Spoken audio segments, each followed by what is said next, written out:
நிர்வாகிகளுக்கு நன்றியை கூறி, பேசியவர்கள் அனைவரும் ரத்த தானத்தை பற்றி அறிவாளிகள் பேசிவிட்டார்கள், ரத்த வகை அறிவியலை பற்றி அறிவாளிகள் பேசிவிட்டார்கள், தேர்தல் விழிப்புணர்வு பிரச்சாரத்தை பற்றி பெரிய தலைகள் பேசிவிட்டது.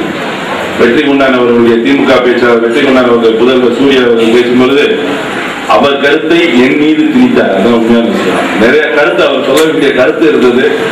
நான் சொன்ன எதுக்கு வெளியே போறப்ப அடிவாங்க சொல்லி கையை காமிக்கிறீங்க, பழகிட்டாங்க அப்படியே சொல்லி.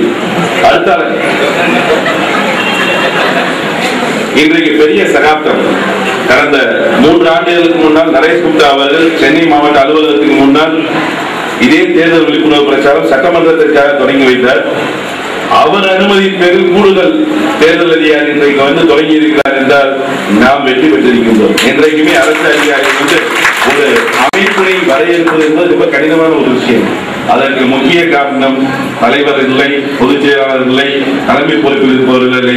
உங்களை போன்ற ஒவ்வொரு நிர்வாகிகளும் என்பதை கட்டாயம் தலைமையில் தெரிந்து உங்களுடைய உழைப்புடன் இவ்வளவு பெரிய இயக்கத்தை உருவாக்கி இருக்கின்றது. நாங்கள் எல்லாம் பெருமைக்காக எதிர்த்தாமல் உட்காந்துருக்கோம், சால்வ வாங்குறோம், சீட்டு வாங்க எல்லாம் செய்வோம். இதை எல்லாமே எதிர்பார்க்காமல் இங்கே உழைக்கக்கூடிய உங்களை நான் கட்டாயம் மதிக்கின்றேன். தலைமை மதிக்கும். நல்ல நிலைமை வரும் பொழுது உங்களை சரியான இடத்தில் அடையாளம் காட்டுவோம் என்று சொல்லிக்கொண்டு ஒருத்தர் தேர்தல் விழிப்புணர்வு பிரச்சாரத்தை பற்றி நாங்கள் ஆரம்பிக்க போறோம் என்று சொன்ன நேற்று ஒரு நண்பர் கேட்டார். மிக முக்கியமான நண்பர், தமிழகத்தில் அரசியலில் மிக முக்கிய புள்ளியாக விளங்கக்கூடிய ஒரு நண்பர் கேட்டார், என்னையா தேர்தல் விழிப்புணர்வு பிரச்சாரம் தொடங்கி பண்ணிக்கிட்டே இருக்கீங்க, நீங்க எது எலெக்ஷன் நிற்க போறீங்களா? ஏன் சார் அப்படின்னு, உங்க வேலையெல்லாம் ஒரு மாதிரியாவே இருக்கே அப்படின்னு கேட்டார். ஏன் அப்படின்னு கேட்டேன்.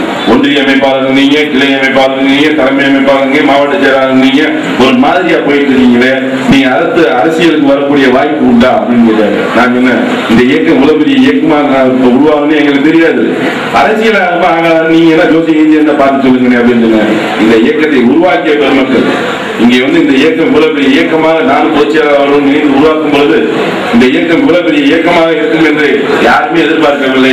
இதற்கு உருவாக்கிய இந்த உருவானதற்காக காரணமாக இருந்த அனைத்து நிர்வாகிகளையும் வாழ்த்தி, இந்த தேர்தல் விழிப்புணர்வு பிரச்சாரம் உங்களை இந்த சமுதாயத்திற்கு அடையாளம் காட்டும்.